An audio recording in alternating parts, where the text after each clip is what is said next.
Someone in London has just postponed retirement by another 10 years. A university student in Toronto has lost the tuition she spent years saving. A father in Dubai has transferred the emergency fund he hoped his family would never need. A software engineer in Lagos has watched 6 years of careful saving disappear in less than 5 minutes. Different countries, different currencies, exactly the same story. Every single day, thousands of people hand over their life savings to strangers they've never met. Not because they are careless, not because they are unintelligent, but because someone earned something far more valuable than their money: their trust. For decades, financial fraud looked familiar. Cold phone calls, poorly written emails, obvious lies.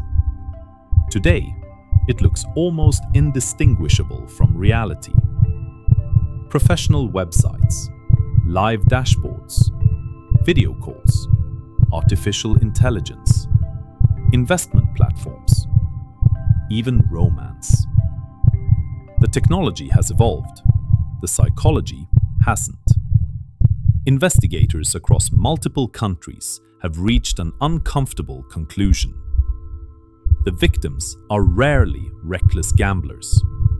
Many are doctors, lawyers, engineers, business owners, people trained to identify risk. Yet somehow, they still believe. Why? Because the greatest scam in modern history isn't built on technology. It's built on belief. Forget everything Hollywood taught you about scammers. Forget the lonely hacker wearing a hoodie inside a dark basement. That image belongs to another era. Today's fraud industry looks disturbingly ordinary. Office buildings, reception desks, morning meetings, coffee breaks, performance reviews, researchers, sales managers, recruiters, human resources. International investigations have uncovered criminal compounds employing hundreds, and in some cases, thousands of workers operating in shifts around the clock. Entire organizations built around one product: human trust. Every morning, employees arrive at work carrying coffee cups instead of crowbars. They greet co-workers, check emails, attend briefings, review performance targets. And then, they spend the next 8 hours pretending to become someone's trusted friend, someone's investment advisor, someone's future spouse, someone's financial rescuer. This isn't chaos, it's process. Every conversation follows a script refined through thousands of previous victims. Every objection has a prepared response. Every hesitation has a psychological answer. Some employees specialize in romance, others in retirement investments. Some study grief, others study loneliness. The platforms, the profits, even the personalities become part of the performance. The stage changes, the play never does. Because organized deception has learned something legitimate businesses discovered decades ago: trust converts better than advertising.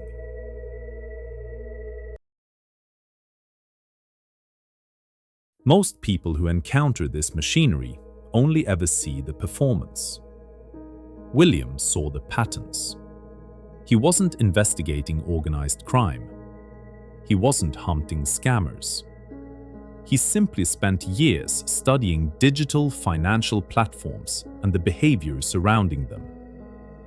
The deeper he looked, the more one question refused to disappear: Why did completely different scams, using different technologies, different countries, different languages, produce almost identical victims? The answer wasn't hiding inside financial markets. It was hiding inside human behavior. William remembers the moment his perspective changed forever. It wasn't a dramatic police raid or a leaked database. It was something much smaller. He noticed how often victims described exactly the same emotional journey: excitement, relief, confidence, commitment, panic, shame. The stories changed. The emotional sequence never did. That's when he stopped studying charts and started studying people. That observation changed everything. Because confidence isn't stolen. It's constructed. Slowly. Deliberately. One conversation. One successful withdrawal. One reassuring phone call. One friendly message. One shared photograph. One promise. Until eventually, the victim stops verifying and starts believing. Investigators have repeatedly documented platforms capable of displaying fabricated account information, creating convincing illusions of profit while victims are encouraged to deposit more funds.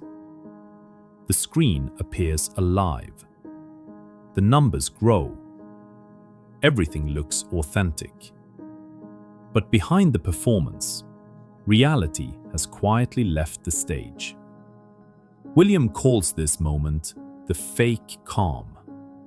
Not because victims become careless, because the system has finally earned what it wanted. The factory doesn't begin by asking for your money. That would be too obvious.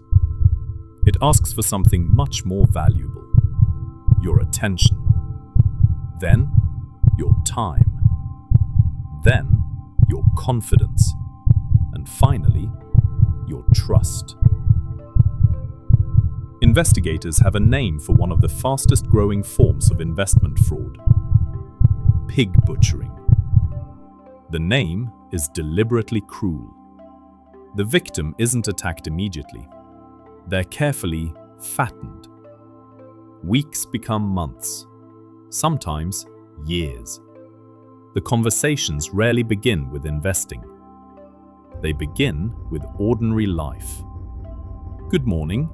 How was your day? Did you eat? How's your family?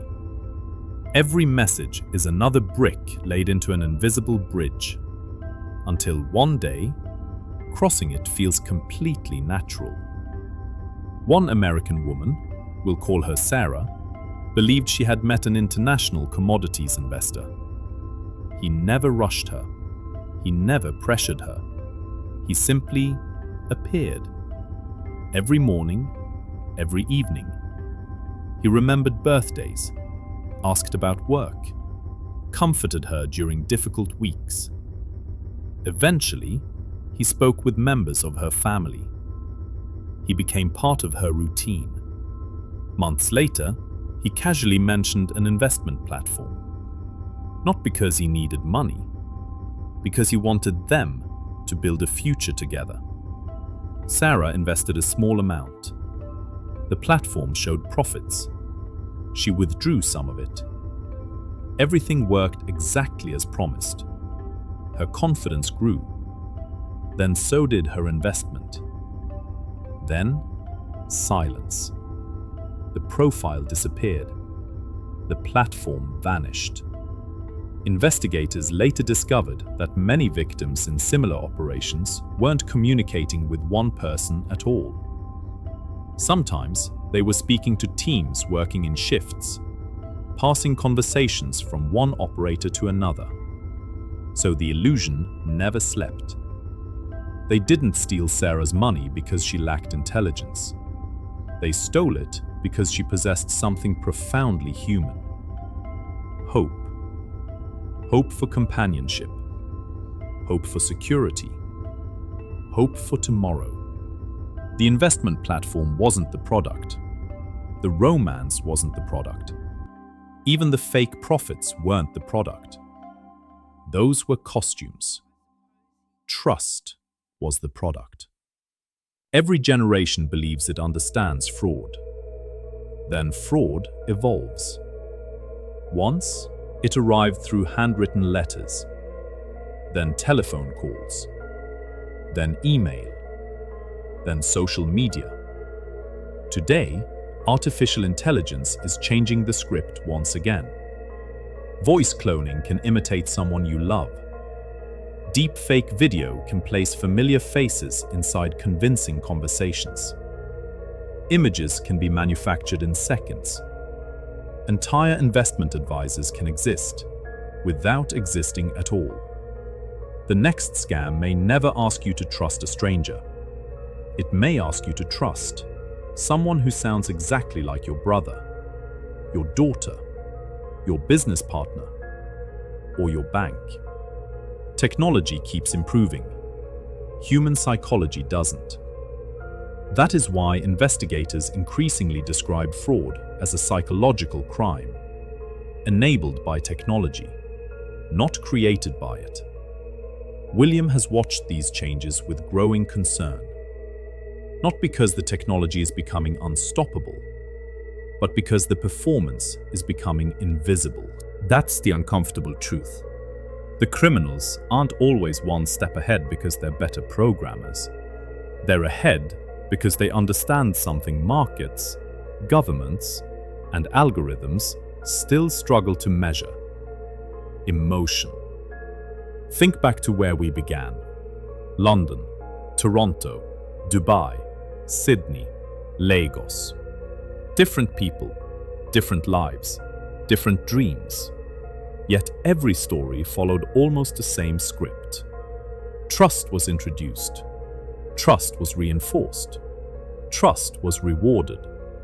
Then, trust was weaponized. Because this was never really a story about Forex, or cryptocurrency, or artificial intelligence.